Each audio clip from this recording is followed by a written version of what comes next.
if we need to get back to you on something, we won't forget that. My name is Bob Singer, and I'm the Executive Vice President, and one of my duties is risk management. We also have the two people who actually do all the work. Wendy Burns up there at the top of my screen with the NCYSA staff. Most of y'all probably talk to her. She translates what I say into plain English. It's much appreciated. And then down there at the bottom, you'll see John Koslick, who is also with me. John's our treasurer, but he's also a risk management person. And the three of us do our best on risk management. Risk management is, I'd like to give you a quick overview of risk management. Risk management's a little bit broader than just the risk management application that all of y'all are familiar with and a few of you actually like. Most of you probably don't. But we also deal with other areas, concussion policies, artificial field issues, which are starting to come up as artificial fields age and harden, and generally the health and safety of our youth players. Not going to go through all of that today. I want to give you just a quick overview of the risk management application process so that you kind of look behind the curtain and see what the Wizards of Oz are doing, and you can then help explain it to your folks. Like all of y'all, I coached for 23 years. I'm still an adult player, and yes, all of us also fill out the risk management application, so I feel the same frustration that the people in your clubs do, the adult participants. The way it works is this, and I'm gonna be very simple, and then I'm gonna kind of take you through our philosophy. Each adult participant, and you are aware of what that means, who's in that universe, files a risk management application, typically every 2 years. Some folks are filing every year, and we can get to that. And we use a third-party vendor. We send the information that's provided to a third-party vendor that then does a background screening, a background check. It's much different than it was when I did this in the early 2000s, when the background screening covered about 40% of the United States and the criminal record in the United States. Now we have much higher coverage, which is a good thing. That third party does the background screening, the background check, and they provide us with a confidential report that we don't share with anyone. That stays within our group, except for in an appeals process. John, down there now on the bottom left-hand side of my screen, does the initial cut. The great majority of the background checks come back with no criminal violations. We have good people involved in youth soccer. I don't know the percentage, but probably 98%, John, 97, 98, 99%, come back with nothing. And that's a delight. John looks at it and it goes into Wendy's system and those folks are fine. The next largest group of those folks come back with minor traffic violations. And we're not in the business of being upset about minor traffic violations. And so they're also automatically approved and accepted, and they go into Wendy's database somewhere. A very small number come back with a criminal charge or with a criminal charge and conviction. Could be a guilty plea, or it could be a jury trial conviction of something more serious than minor traffic offenses. And those are the folks that we look at. And John and Wendy compare what they say on their risk management application with what the background check shows. And the first step, of course, is to see if the applicant responded truthfully. People tend to not read the application. The application says, have you ever been charged? It doesn't say, have you ever been convicted? It doesn't say, have you ever been charged and the charges were dismissed? It doesn't say, have you ever been convicted and your conviction was expunged? It says, have you ever been charged? A lot of folks don't take the time to read it. Some folks, to be honest, read it and choose not to answer truthfully. So what's our philosophy and what do we do with the risk management applications and the background check? Our primary purpose, our greatest purpose, is to protect our youth players. Back in the days before we had this type of system with a broad-based internet search system, we had problems. Every state did, every state association did. And some states who were not very exacting, those problems turned into major lawsuits against the state association, the club, the directors of the club, U.S. Youth Soccer, and on and on. We don't see that as much anymore, but our primary purpose is to protect the youth players. When we pursue that primary purpose, there's also a secondary achievement, and that is to protect your clubs. That's to protect your clubs from potential liability, your board of directors, your officers, and it's also to protect you from reputational loss. None of us want anything that endangers our children. None of us wants anything that endangers our organization or us personally. So no, we don't think first about your clubs. I don't want to mislead you. We think first about the players, but the secondary purpose is to also protect your clubs. When we look at the background checks and compare them to the applications, we do our best to be strict but practical. So let me just walk you quickly through some of the principles or standards we follow. Not telling the truth on the application is a really bad start. When we see an applicant who has answered, no, I've never been charged, and we get a background check that says, yes, you have been, and in fact, you've been charged multiple times, you can imagine there's a loss of credibility.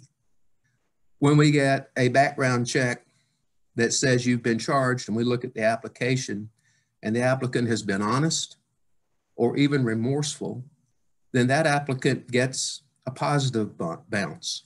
They've got credibility. They may have problems in their background, but they've been accountable for it and they've expressed remorse about it. Emails and telephone calls with denials. And there's some funny stories about people that deny things. Yeah. No, it wasn't me, and it was a long time ago. My lawyer said it would be expunged. I didn't really do it. It was all her fault, his fault, their fault. Those types of responses which we get also hurt credibility because they're almost always outlandish explanations for why they didn't answer truthfully, or why their criminal record's not really their criminal record, or why it doesn't really mean what it says. It was the police's fault. They made me hit that policeman. We've actually had one along those lines before. We also look at the passage of time. You know, people grow up, and not me personally, of course, but some people may have done some things in college that weren't the smartest things in the world. The NC State Police Force, for example, has a really bad idea about painting Carolina blue on that tunnel underneath the railroad tracks.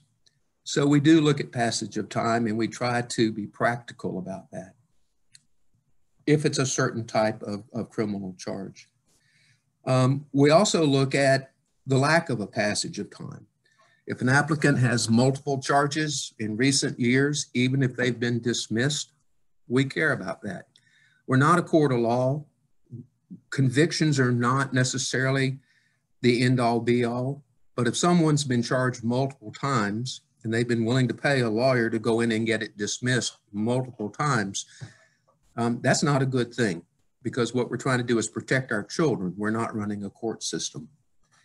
Crimes involving violence, they always get our attention, and that's always a negative attention. We look at that very negatively. If an applicant was willing to engage in violence against another person, and it's something relatively recent, and if it's serious, then we have to assume that they may well do the same thing towards a child, a referee, or a club official. Crimes involving repeated substance abuse, particularly driving while impaired, but other types of substance abuse as well, because it may not be a good idea, but many of our coaches, assistant coaches, and other adult participants drive children to and from games They drive children to and from training, and we simply can't have that. If we see someone who has substance abuses, and particularly if it involves motor vehicles, we view that very negatively because that's a dangerous situation. I see Janice on the line. Hey, Janice. Janice remembers probably 10 or 15 years ago, we actually had a coach driving a team to a game with a 6-pack of beer in his lap. And he was under the influence by the time he got the team to where they were going. We don't let that happen. That's a bad idea. Crimes involving embezzlement or theft, we pay attention to those. Not as much towards the children, though any criminal conduct indicates, to my mind, at least, if not a character flaw, at least a character issue. But certainly you don't want someone in your organization who embezzled from their employer. Dealing of drugs, particularly something that's not 25 years ago. These folks are dealing with minor participants. Minors mean 15, 16, 17-year-olds. We really don't want someone who's been charged with and or convicted of dealing drugs, distributing drug paraphernalia. We really don't want them around our kids, do we? They can go do something else. They can coach lacrosse, but they're not going to be coaching youth soccer. And then the last one is crimes involving sexual misconduct. And that's just a showstopper. There's, in my mind, no way that someone who has been convicted of that or someone who's been charged with that and perhaps plea bargained down to something else, our judicial system being what it is, can be allowed to coach our kids. If we err on the side of being practical but strict. It's not our job to be compassionate at the expense of our youth players. So we're pretty strict about it. In fact, I'd say we're very strict about it. And one of the reasons we can be is there's an appeals process. If John and Wendy and I look at a matter and come to a conclusion, and I'm ultimately responsible, so don't anybody blame John or Wendy. I'm the executive vice president who oversees risk management. So when a decision is made, it's ultimately my responsibility. It can be appealed to the executive board. So we have a check and balance. If we've made an error, if we've been too strict, if we didn't believe someone, and we should have, it goes before some of the other folks who are on the line, Marvin, Larry, John and I don't vote since we're involved in the process, but we take it before the full executive board and they can overturn us. Sometimes they do. Janice, sorry, didn't mean to overlook you. Sometimes they don't. But that is what protects our adult participants from John and Wendy and me having a bad day or getting irritated because an applicant sent a nasty email to Wendy, which happens every now and then. Or to me, which happens every now and then. And so we're comfortable with that. I don't see our job as trying to favor adult participants. This year we have a little bit of a strange thing because of the change of age group participation. We actually have adults playing on youth teams, and Wendy can go through that. She understands it better than I if anyone has any questions. But we're now doing risk management on our player participants who are actually participating on teams when they've already reached their majority. So that's been interesting. Okay, let me look at the chat room. Okay, thanks, Mark. That's our philosophy. That's how we are trying to implement it. Are we always right? No, of course not. We're humans, we're flawed. Do we get it right most of the time? I think so, because we take it seriously. A couple takeaways, or at least one. Please tell your folks to answer truthfully on the application. When someone says no, no, no, no, and the background check says yes, yes, yes, yes, that person's starting off really badly. It may be they didn't read it. It may be that they're embarrassed. We get that. but we also get folks who just flat out lie. We've had one person explain why he didn't say yes. His explanation was, I didn't think you folks would do that deep a dive into my background. That was a bad answer. He didn't start off with a lot of credibility. He also had some serious issues.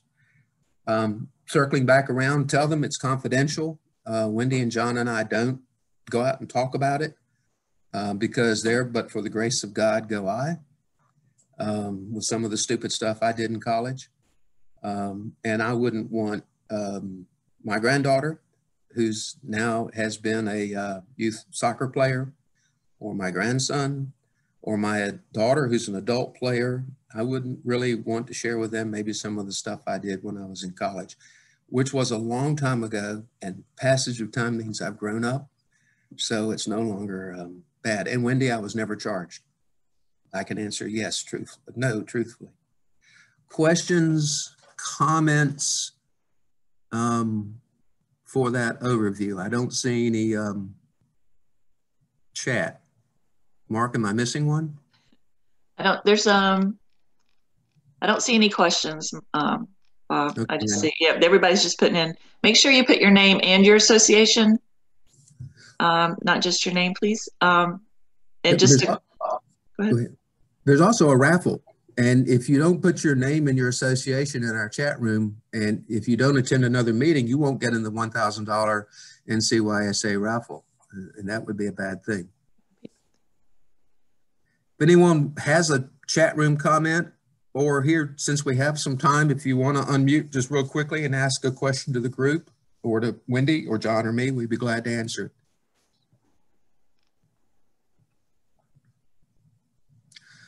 Okay, well then we'll hand this off to the folks you actually came to hear. SportGait is with us, a number of the good folks from there.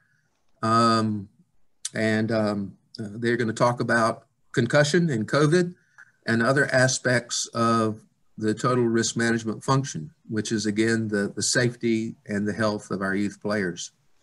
So who am I handing it off to here? Scott. Scott's Britson, you'll see him in the upper right-hand corner, a good Greensboro guy, and a former player here and a Dynamo player. He was honored at, along with the rest of the Dynamo, let me say this, at the North Carolina Soccer Hall of Fame meeting this past year.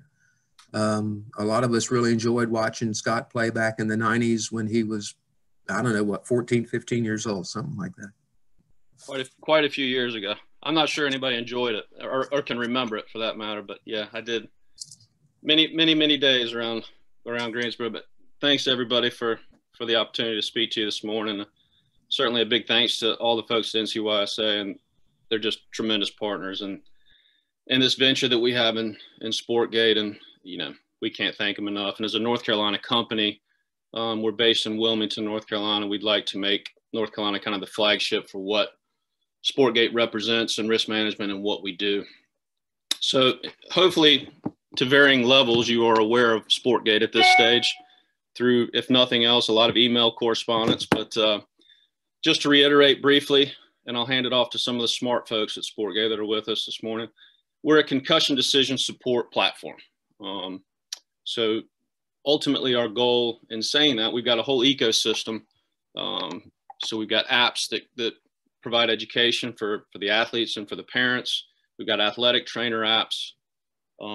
Basically our goal in this in youth soccer is to remove anybody from the decision-making process as it pertains to head injuries, with the exception of a medical provider. And I've been in the game a long time, as many of you have, and I've seen a lot of things come and go. This was the first thing I've come across that I felt was really a viable option to have an impact on the youth game and something that's really feasible to change the way we deal with concussions. We were fortunate to be able to present to you a year ago at the symposium there in Hickory live, and none of us were quite prepared or had any inkling of what that year was going to look like. So we're all feeling blessed to see the kids back out there participating, and we're blessed to still be a part of this. One of the things I want to allude to, and our president and CEO, Chris Newton's on, and I'm going to turn it over to him in a few minutes. But the growth of our company in the 1 year since we spoke last has been unbelievable. Our technology, our platform is based on research. We've got research consortiums across the country, an unbelievable team of doctors, one of whom patented our gait technology, which is kind of the foundation of our baseline testing. It's unbelievable where that's going. Ultimately, the year caused us to switch gears a little bit, as it's caused all of you. So we've now formed a COVID wellness check return to play platform as part. It's free as part of our platform. North Carolina ODP is using it to great success. I hope Carrie, if Carrie's on here, I'll let her speak about it personally. But it's something we'd like to get implemented across the state. The platform we provide you through our app is free. Full transparency, we make our money in the medical world. We go in and we get medical providers to become providers for SportGait, and that's where we make our money. So for those of you that have medical partnerships in place, we'd love to be able to come in and work with your medical sponsor, whoever you work with as a medical sponsor, form that relationship and hopefully enhance it for you. If you don't have anything in place, please reach out and let us know. We'd look to contact people in your area that we can come in and partner you with. It tends to be a great partnership for you guys. And we just come in and kind of facilitate that. They become SportGait providers, and that's where the financial benefit comes from. So there's no hidden agenda here. What you see is what you get. The COVID wellness thing we think is very, very good. And what we found, there's really no rhyme or reason to what people are doing across not only the state, but across the country. You know, we've been in a lot of talks with the national governing bodies here in the US, and there's a lot of different things out there, but are they being implemented? It's hard to say. You know, and one of the things we're real interested in doing, and we want to do it here in North Carolina, I'm certain from talking to so many people that your participation numbers are down. I mean, that's just the nature of what COVID has done. Does this wellness check, it's not a magic wand, but does this help you start to retain numbers? Can we start to get people that are not terribly comfortable returning to play yet feeling more comfortable? Because there's a protocol that everybody's on the same page for. And where that becomes beneficial is, doesn't matter where you're playing. If it's in the state of North Carolina, the other team's doing the same thing that you're doing. So you're not worried about other players, other coaches, other staff members, you know, not being a part of what we're doing to ensure the safety of the kids when they're out there. You know, hopefully this is not something we have to continue for too much longer, but it's not going anywhere anytime soon. I think we're all aware of that. So I'm going to let Chris talk about that when he gets going. And it's very simple. Again, it's free, but we'd love to see it, you know, uniformly across the state of North Carolina. We'd like the referees to be a part of it. We want everybody to ensure that the COVID wellness is being done. Obviously, our bread and butter is the concussion safety program that we issue, and that's free. And we'll talk about that as well. It really is as simple as enrolling your clubs, getting your teams into our system, and we handle the work from there. We can send reminders. We can do all the legwork. We're not asking you for additional work, which none of you want, and none of you really are looking to take on at this point. I'm very well aware of that. We're very well aware of that as a company. So that's not the point. That's not the idea. The idea is that hopefully you download it, you do the education, and you never have to use it again because you're not dealing with head injuries, but that's not the reality. And for me, you know, pretty much everybody involved in this has played at some point. They're soccer people. When there's an injury, you know, 9 times out of 10, you're relying on a young coach. Now they can see a turned ankle, a knee injury. We all have a fairly good idea of what that looks like to some degree, but the head injury is the hidden one. You know, it's just, you just don't know. And that's where SportGait can really help to make sure, even if it looks mundane, it looks harmless, that we're going through the right protocols to ensure that that is the case. The return to play that we use with the concussion is seamless. It's very easy. Once the doctor has cleared them, that can be uploaded into our system, and basically in real time, you're going to be alerted as an association. And Kelly's going to talk about how that looks from a club portal system. But I'm going to stop babbling now because we do have smart people in here. As I mentioned before, Chris Newton was unable to be with me last year in January in Hickory. He had a previous commitment, but he is with us this morning. Chris is out in Colorado. Now, he came from Wilmington, where his daughter, who's a very good little player, played for the Hammerheads, and now she's playing out in Colorado. And also with us, who does all things for our company, Kelly Duggan. Kelly's in Charlotte. Kelly grew up playing with the Charlotte clubs, went to Wake Forest University and got her degree, and then went on to UNC Wilmington and did a master's degree, which connected her with SportGait. And now we've reeled her back in, and Kelly's brilliant. She does a lot of the research for us, but she'll be one that's working with you in terms of the enrollment and uploading, getting you into the system easily. Because if you're relying on me for that technology part, it'll be a long year for all of us. But if Chris is on there, I'm going to turn it over to him. And you know, Chris has been incredibly successful in all things business, and you know, he's a really, really bright guy. But soccer's a passion of his. You know, certainly through his daughter as well. And this was kind of his vision. And you know, the business plan that he's put forth is very cool, because it's a great thing for our kids, and he's done it where we can come in and help associations like yourselves at no charge. And we all are aware of the perception of nickel and diming in youth soccer, and we didn't want to feed into that perception. That's why the platform is where it is, and is what it is. But all because of Chris's vision, and he's joining us from, I'm sure, what's a balmy morning there in Colorado. So Chris, if you're on. I am. Let me check. I think it's 9 degrees here. So, well, thanks everybody. I'm going to show you some screenshots so you understand. You know, I know some of you are already using the system, but as I try to figure out this technology, Carrie, do you mind saying a couple of words? I know that you've used the system for ODP and for the COVID return to play, and just kind of give us your thoughts, or everybody your thoughts on how it works and that type of thing. Sure. Thank you. Yeah, so thank you everybody, Bob, Wendy, John, Kathy, Scott, Chris, Kelly. Thank you guys for asking me to come on and including me in this. So for people who don't know who I am, I'm Carrie Jones. I'm the Administrative Technical Director at NCYSA. I work in coaching, education, and player development. I'm an athletic trainer by schooling.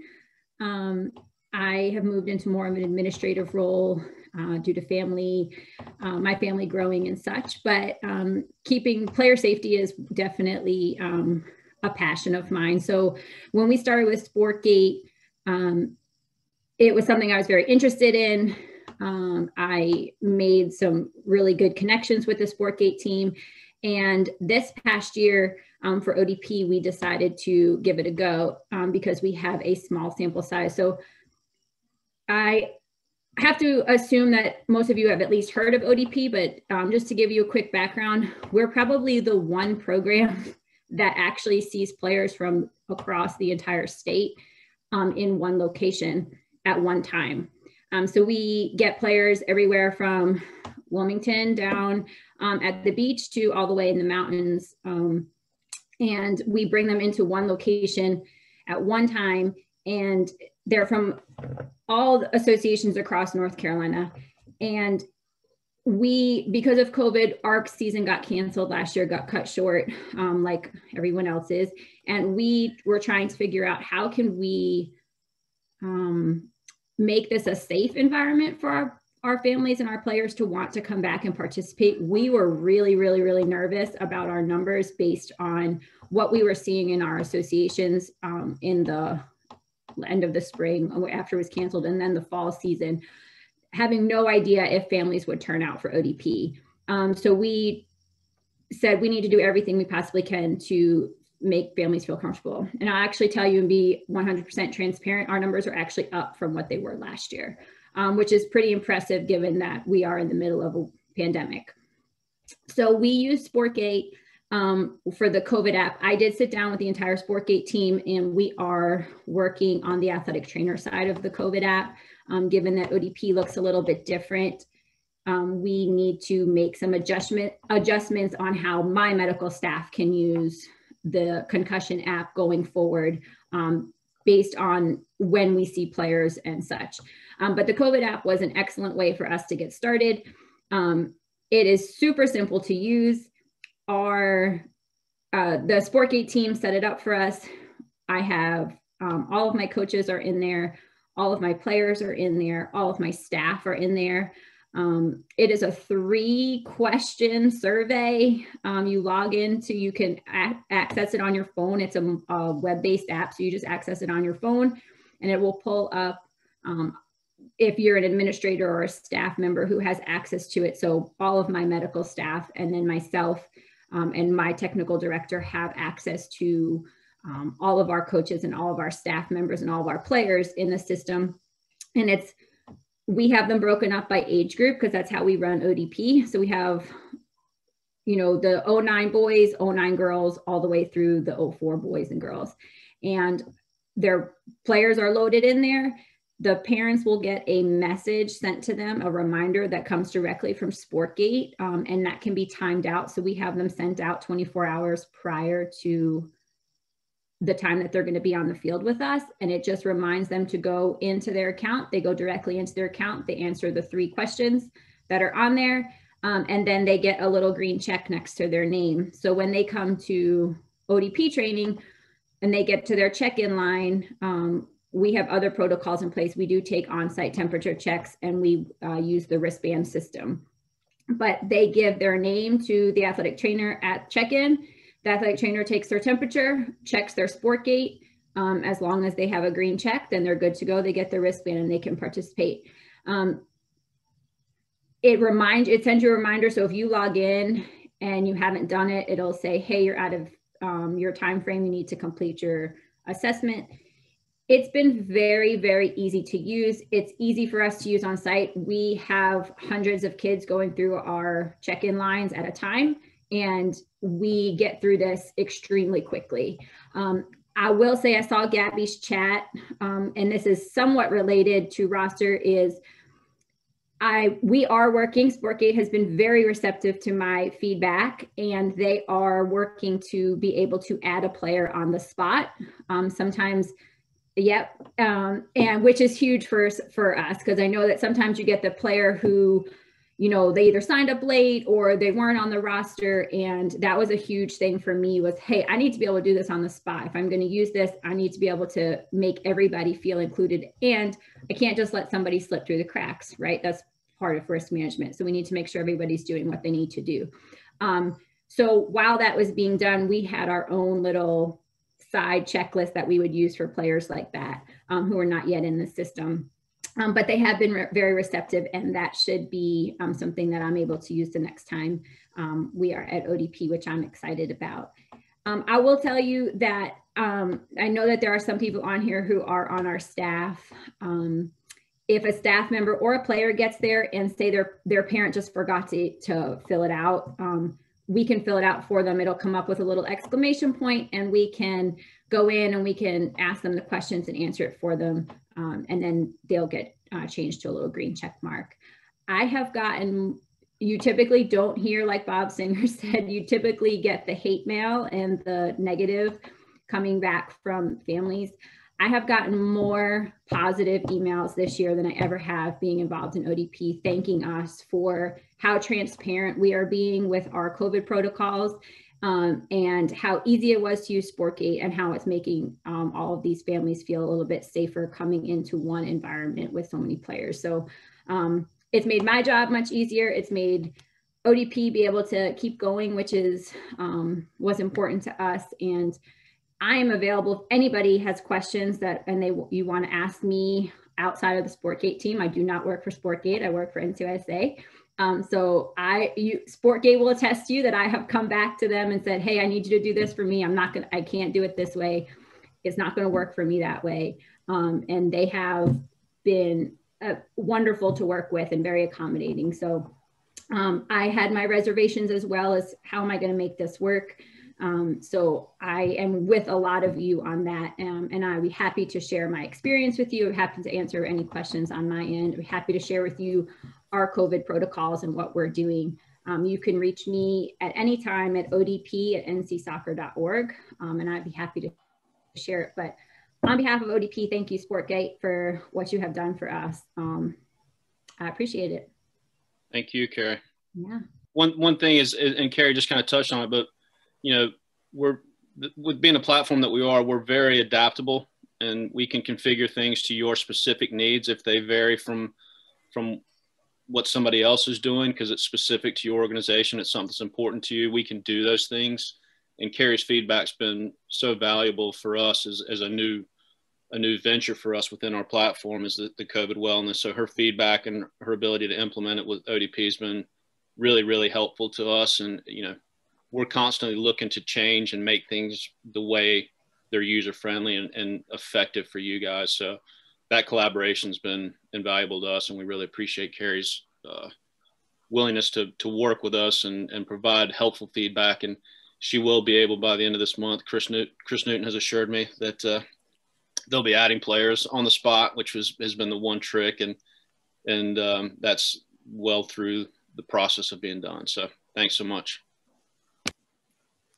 Yeah, no, thank you very much. I mean, Wendy, Carrie, and Kathy have been tremendously helpful for us, because they're not shy. So we get the real feedback, but we take it, and if it makes sense on the broader scale, we put it in. And if you take a look at the slide that's on here, the way we designed this from the very beginning, because we know everybody's gonna be a little bit different, right? So yes, we're a North Carolina company, and yes, NCYSA is a big focus, but we also want a nationwide footprint.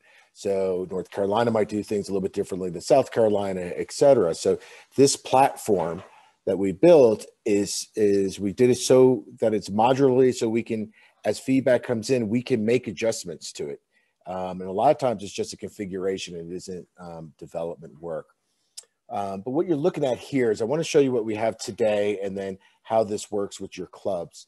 So if you look at this part up here, this is our medical app. This is the one that's tried and true, and we believe, not only us, but we earned exclusive rights to the number 3 largest hospital system in America, and that's because we have very high reliability, we have very high norm data, and it's a nice cross section of what happens in a brain injury. So many places, I'm sure you've looked at, if you looked at some things like maybe like an impact, which has a low reliability, but it also measures your neurocognitive. When you have a brain injury, it affects your executive level thinking, your neurocognitive abilities, but also your neurobehavior. How does your brain control your body? So we've put this all together, nice, easy to use, and also nice, easy to explain to parents, right? So now you go to the doctor, your child might have a head injury, and the parent wants to get them back. The kid wants to go back, and then all of a sudden they're saying, well, you know what? All these markers are in the red. I mean, you truly have a brain injury, and you need to keep them aside, or whatever the treatment plan is. So we try to make it easy for the docs, but we also try to make it as accurate as can be, and easy for the parents to understand and digest. But what we're talking about here in the risk management are apps, which are down here. I don't know if you can see my cursor. Those are on your app, on your phone. We have some for athletic trainers, which gives them a little bit more detail on how to remove them from play, some more assessments. But also, if the athletic trainer is working through recovery, it gives them a daily journal of sorts, so they can help with the recovery from, progressions like exercise, hydration, sleep, all these different types of things that'll help them through recovery. And then we also have the one which we ask in our safety program for the parents to download. And so many times we say life's a contact sport, because many of the concussions that are happening aren't actually happening on the field. They're slipping at home on the ice or whatever. Well, maybe not so much ice in North Carolina, but here in Colorado, they're slipping on the ice. And but there are those falls. There are so many of these injuries that are happening outside of soccer. At least they can pull up this app, and it'll walk them step by step through the CDC guidelines to get them to the right place.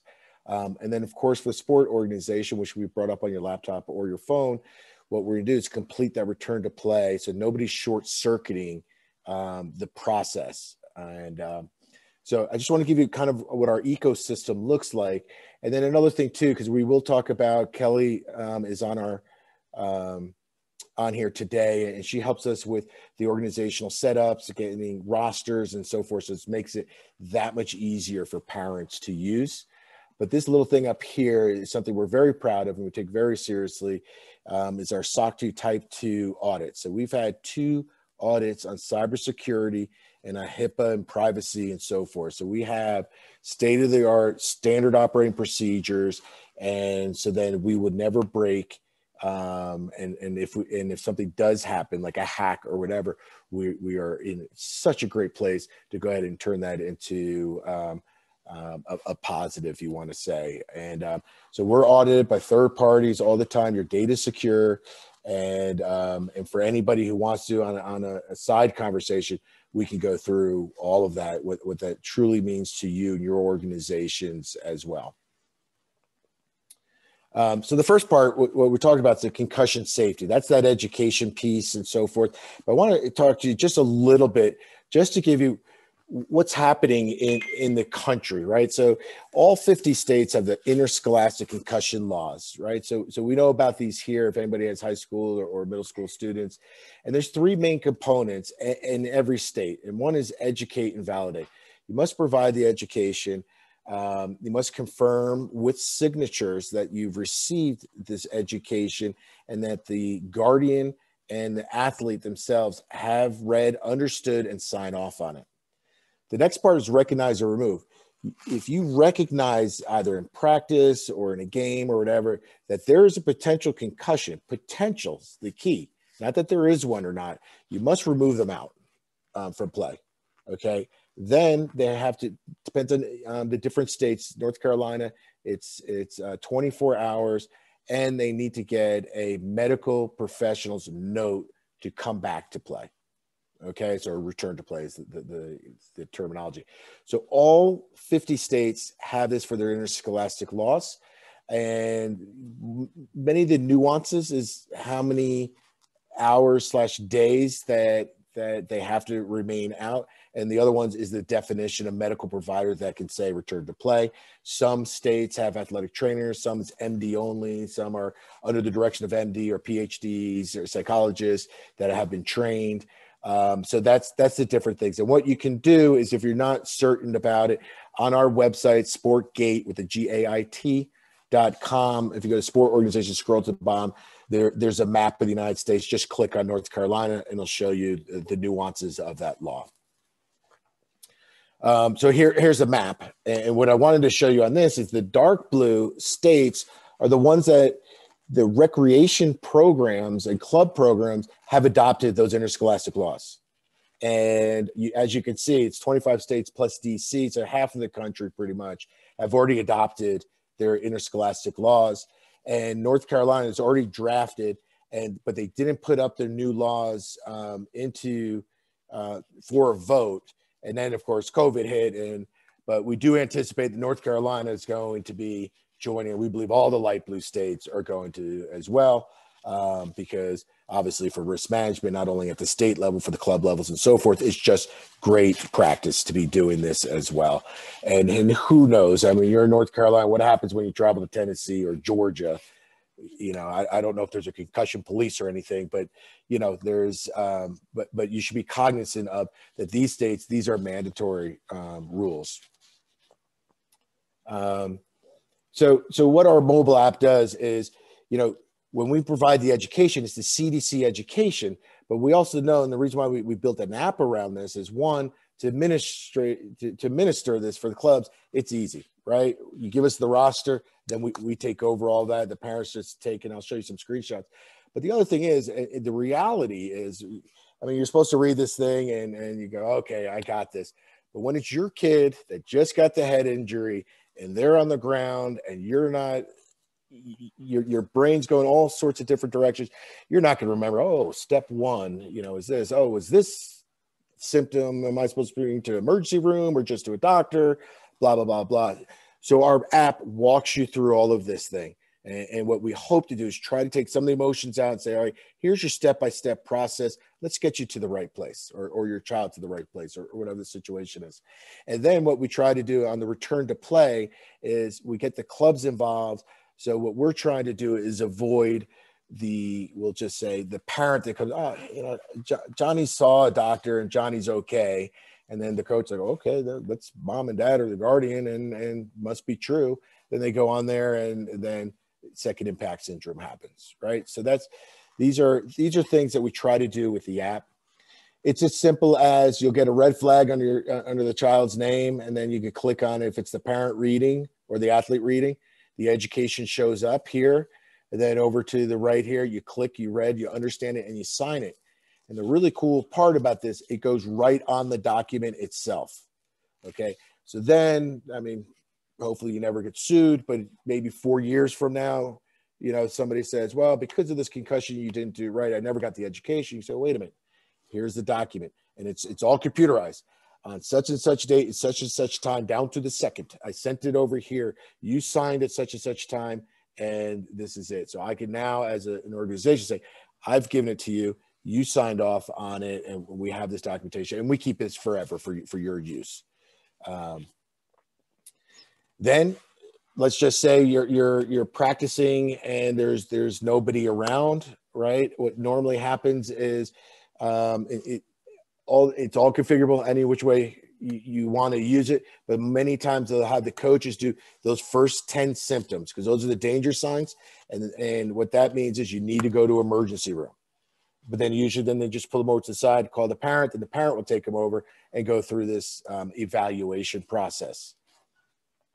And it's really 3 screens of symptoms. One are the danger signs. So you have any of these, like one pupil bigger than the other, the possibility that the brain is swelling and or bleeding is real. So you want to get them to an emergency room.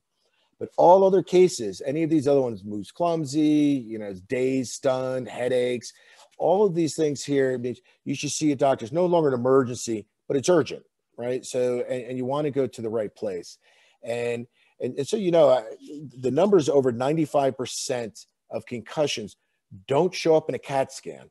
So going to an emergency room and getting a CAT scan when you don't have to, all you're doing is spending a whole lot of money and you're not getting further towards recovery and or diagnosis.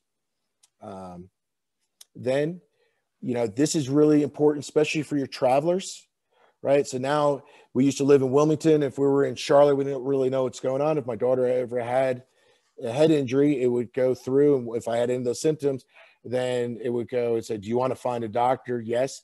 It would say which ones are our medical facilities, and then which ones are open at the time. You can call them or you can get driving directions. And it was really important for obviously being in Wilmington, I know where to go. I know where little SportGait guys are and so forth. But when we're outside of there, if something happened, we wouldn't know where to go. So this is hopefully a very helpful feature. And then let's just say you went through all your recovery, you listened to the doc and all these types of stuff. You're able from your phone, you can go ahead and get the results. And the doctor's note could then go over to the organization. So what a lot of people do, they'll have one person that filters and looks at the notes. So if it's they'll go directly from SportGait, or if it's from a doctor that doesn't use SportGait, they can actually go ahead, take a picture of the note, and it'll go right up into there. And then what you'll see on the other end is a red flag that says, actually it's a yellow flag that says, hey, Johnny's ready to come back to play. But what you can do is one step further, you can open up and make sure it's a real doctor's note. It's not just Johnny's little brother signing a note that he can play. And then you can do this. And then if you can see there's a little button there, you click it and approved. And depending on how you set it up, you can now send a notification to the coach, to maybe the head of whatever the program is, and also the parent saying, okay, we're allowing Johnny to go play on our fields. So what we're trying to do is stop any of those shortcuts and really have a chain of custody for all this to protect the organization. And truly, it's to protect the athlete as well, because that's when all when you read the news of all the scary things that happen in concussion, like mortality rates, that's when they come back too soon and they get what's called second impact syndrome. And that's when they get that second concussion when they're still a little bit concussed. So that's the safety, the concussion safety program. I don't know if we want to take questions of that, or I can go to the COVID. It's only about 4 slides on what it looks like there. If you want me to go straight to the COVID return to play, I'll take that as we'll go to the COVID return to play. So what we did here is we've made a lot of adjustments this year because of COVID, right? Because people are not doing business the same way anymore, right? So, I mean, some places you can go in the country, they're wide open, and just the county next over, they're shut down completely. And so what we're trying to do is we're trying to help a lot of organizations. So we've talked to from hockey to soccer across the country. And what we've been looking at and hearing is the numbers are down, especially in the recreational programs, not as much in the competitive, but really in the recreational, because a lot of people are saying, we don't want to risk our child getting COVID if they're not really trying to excel to this next level, but we want them to get exercise. We want them to get all the great values of playing team sports, but we're not willing to risk it for COVID. So what we decided to do is we put this app together, and it's free for everybody. And we give them some of the guidelines, the guidelines that come out of the CDC and so forth, so they can read up on it. But then what we do is you log in, just like before you had the concussion education, whether we should, whether it's overdue or not, it's the exact same thing. And then you set how often you want your people to do it. It could be before every practice. It could be once a week. We can do it as often. It's just a reminder behind the scenes. We click for your organization. And then, so let's just pretend it's the Ronaldo family. And so Sam's already done that, but Abby has not. So you want to go ahead, click, and begin an assessment. And this is as simple as it is, right? Have you tested positive for COVID in the last 14 days? Have you been in contact or exposed in the 14 days? And then we have fever, cough, your typical things for COVID. The other nice thing, remember we said it's a platform, right? So we can modify, it's just configurations behind the scenes. So maybe one organization wants to be, a little bit stricter than maybe most of the others and say, look, if you just have a fever or any one of these symptoms, you're not coming on the field, right? Some people, the most common is any 2 symptoms or a fever and a symptom, or some are just fevers. So those can be configured how you want it to do it, and the host system will flush out. So as you can see, as a parent, it takes 2 minutes, right? Especially if you have a thermometer that is hands-free, you just zap them, boom, and everything's good. So we've been doing this now. We've been doing it, obviously, NC ODP. We've been doing it for hockey as well. And we're about to roll it out to a greater number in the soccer community. But on the other side, now we set once again, it's configurable. So for the bigger clubs that might have athletic trainers or ODP who has expertise, or Carrie and her group, the results that come in real time right to the athletic trainers. But the other nice thing is we can configure it so it comes straight to the coaches, right? So now the coach is standing there and people are showing up. They say, okay, Alex, you can come on. Wait a minute, Colby, you can't. And you haven't done the assessment in 8 days. If you have a thermometer, you could probably go through it right there and do it live. But if not, then you have to say, whatever your rule is, Colby, you can't play, or can you contact your guardian and can you go through that, get this done before you come on? So once again, very configurable for how strict you want to do it.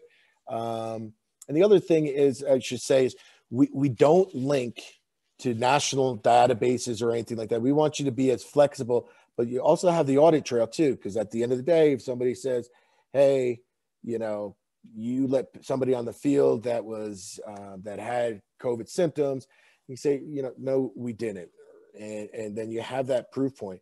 And then when we talked about how it started off, we know that rec programs have been down, hopefully not too bad, but across the country, we're seeing horrible numbers, like down 60%, right? And, this gives a lot of people the comfort saying, all right, at least I know everybody on this field doesn't have COVID symptoms, right? So we're not saying doesn't have COVID, but just doesn't have COVID symptoms. And usually that helps quite a bit to get maybe some parents over the edge saying, all right, it's safe to be with this club and having my children play. is there any questions on that? Okay, so I know we're running out of time, but I want to show you some of the adjustments we made as a company and augmented some of the things, because we understand COVID. I mean, let's hope and pray that these that all the medicine and all the different vaccines, everything's going to work. But I think it's going to take some time anyway. So one of the things that we've done is we've partnered with authors of the leading psychologists for anxiety, depression, and stress for youth. And so we will be coming to the market with a screener. Unfortunately, I have to negotiate with the publishers and the authors and all that stuff. So we will have to charge this, completely optional to anybody if a parent wants to. But we see so much, what we call SAD, so much stress, anxiety, and depression out there, because the example I gave, how come this club can play and then I can just go over the borderline to South Carolina and it's wide open, but in North Carolina, I have all these different restrictions. Or out over here, you know, in Colorado, it's cold, right? So winter is always indoors, but then we can't do indoor practices now. So now nobody's playing. And, you know, there's a lot of frustration, a lot of anxiety out there. And the screener, we're going to the world-class screener that's out there, over 4 million children alone in the United States. It's the #1 in the English-speaking world. It's out of Pearson Clinical Assessments. I can get any details for people if they want to on this. But this emotional behavioral is, I think, unfortunately, it's here to stay. And if you think about at the college level, when you take a concussion baseline, you have to take an anxiety and depression screener anyway. And we know a lot of our youth athletes have issues, and we'd love to get them to have some help because mental health is so important. And you can't just say, oh, I've been fine. Okay, day one in college, all of a sudden I have an issue, right? So somehow I'm not a psychologist, so that's the level I know. But, you know, once again, it'll be really simple, really quick to do. It's somewhere between 25 to 29. We're working on the psychometrics at this point. And it's as simple as a parent evaluating their own child, asking very simple questions. Okay. You get immediate feedback, and your feedback will look something like this. Well, this is an actual example. Okay. You have an extremely elevated risk. You should see a service provider, you know, a health service provider, and then it gives you a little bit more details in here. There's an elevated, and it gives you probably should go see one, but, you know, and so forth. But these are the things that we're trying to bring into the market to help out at the lowest cost possible. The first part that we have, what we're doing today, all of that's free for the clubs, the parents, the athletes, and so forth. But we do think we see this trend in mental health that we want to help. And so we're going to try, I can't tell you the price of it now, but we'll try to get it as low as possible. Chris, can I just reiterate that as associations, this won't cost you anything. This will be part of our platform. It will just be available to your membership, and it would be on a per test basis. So you're not asking moms and dads to pay anything up front. It's just a part of our platform that's available to them in the case that they need it, in which case it's just it's available through our platform. They go in and choose to take the test, and they pay per test. We're not adding anything to our platform that you have to pay for up front, just to clarify. Sorry, Chris. No, absolutely. That's a very good clarification, because this isn't, as a company, we make our money off the medical clinics, right? And that's where, and it's a great relationship, because I want to reiterate, if you're a club that uses our safety program, and you don't have a medical provider, maybe sponsor or relationship, we'll help you get that relationship. And if you have one already, we'll try to augment it. So like in Wilmington, we're working now with Emerge Ortho, and we're hopefully very soon, in the next few weeks, we'll be able to provide baselines for free, because we've agreed and to waive all fees and so forth, so we can provide that. And in some other areas, because they, you know, both are great partners, but some other areas where they provide, we'll say, baseline testing at $50, $60, $70, we'll be able to reduce the fees and so forth. And some people have actually became advertising sponsors with clubs as well. So we try to be as flexible, and we try to help the clubs as much as possible. The other thing that we're looking at is our gate technology, because we also know that, having large numbers in a roofed area like a medical facility to do large baseline events is difficult with COVID. So we've taken some of our technology and we're looking to do at-home screeners. And the at-home screener will look something like, apparently I can't move this slide anymore. So I should say, we're anchored out of UNC at Wilmington. They've been phenomenal partners. We have other universities that are on board and a lot of medical facilities because our goal as a platform is to continuously improve the measuring stick, okay, that the docs are going to use and so forth. And we think it's extremely important to do that. And we could then go ahead, change what we have today, just plug and play. So like our neuropsych test used to take 15 minutes. We're about to get published, peer review published for a 7-minute screener that actually has a little bit higher validity than the 15-minute one. We looked at vestibular ocular motor screening, which people use during recovery. And we've added that in, no extra charge to the medical facilities as well. We do have patents all around gait by walking, turning around and walking back with an accelerometer. And what we're able to do with that is deconstruct the gait cycle so we can see shifts in the central nervous system. And it's really cool. And I'm just going to kind of read these slides because I'm not the doc behind it, but these guys are absolutely brilliant. And we can tell you when your heel strikes, your toe strikes, when your toe comes off, what that pushing force is and so forth. And that will give you a signature. So using this technology, we're able to identify Parkinson's, MS, and distinguish between them before visible in a patient. Really impressive stuff. And now on the research side of things, we do have the concussion signature, and we're about to move that through. But this is what it looks like in real time. Think about somebody walking, and each one of those gait signatures is unique. So as this person, well, that's my daughter. As my daughter walks and turns around, you're able to go ahead and see each one of these peaks means something.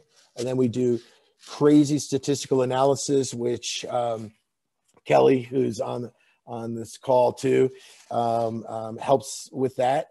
And what we're going to do is change all of this, take that information off the phone, and then do all our crazy computation. No one will even see that, and have some sort of output. So eventually you'll be able to hold the phone, do your steps, turn around and come back. And then we're going to be able to look at what was your power like? What was your gait cycle like? Your cadence? What's your stability, your balance, and then your symmetry? And then we'll be able to go ahead at home. It's going to say elevated risk or not, to say, you know what, I do need to see a doc, right? So, and then you go ahead and go and see a doctor. We haven't finished business model, stuff like that, because we have some license agreements we have to deal with as well. But we're going to try to bring this to market as an optional feature like the other one, as affordable as possible. So, I mean, this is what we think, especially with COVID, there's so much hesitation to go see a doctor, especially getting hit in the head. There isn't a diagnosis because you don't make one on the sideline and so forth. So maybe you could take this at home. You had a, you had a tournament over the weekend and you ended up fortunately having 4 games instead of 3. But it might've been a pretty rough game. So it'd be nice on, like, say, a Monday or Sunday evening to be able to do this and say, you know what, I should see a doc. Or maybe I should bring my child in, instead of just saying, it'll get better eventually. I'll just go to practice. I'll skip Monday's practice, go to Tuesdays, right? So hopefully we're going to be providing more information for the clubs, the parents, the guardians, and the athletes. And that's our goal for everything that we have out there. And we're going to try to do it as affordable as possible. But today, I just want to show you some of the features, because we had to make some changes because of COVID. We're just seeing there's just so much happening at the house, and we see so many people not going into the docs, and we see a lot of people not participating in sports anymore. And we want to hopefully do our part to help that, and while protecting the club. So once again, our concussion safety program, which we highly recommend, and the COVID return to play, which I highly recommend, that's free, and it'll always be for free. And we'll try to help every club that's out there to try to get medical partners as well. And we'll hopefully do that jointly together. Hey, Chris, if you could remind our associations how they can get in touch with you if they're not already set up with SportGait. That's great. So probably, even though this is my email address, you can send it to me, but I'm just going to forward to Kelly, who's on the call here, and her email is KDUGAN, Kelly Dugan, so KDugan @sportgait.com. But if you send it to me, I'll forward it to her, but it'll get there. I do in the chat as well. Okay, great. And I would recommend going to our website. We do have a lot of information. If you're curious what the medical side has, there's a section just on medical providers, and it actually has the assessments that they do in the clinic. And you can see them walking, you can see them doing what the neuropsych test looks like. And then there's a whole research page, and you just saw a glimpse of that, and it just tells you really the direction that GAIT can actually bring.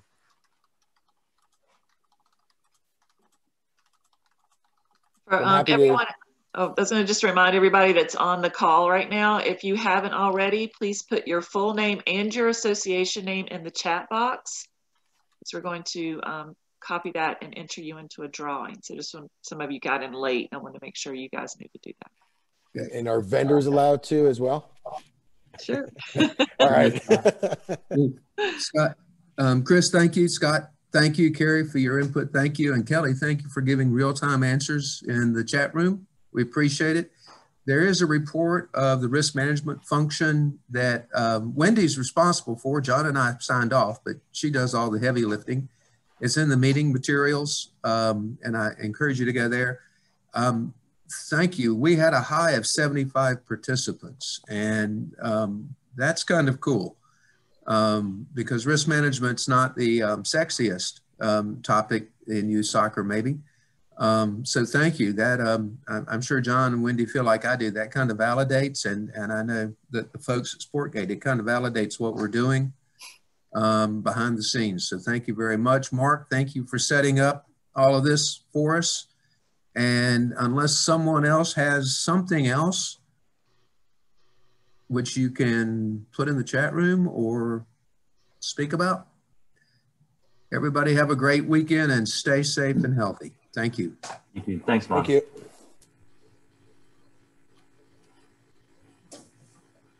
Yes, thank you all.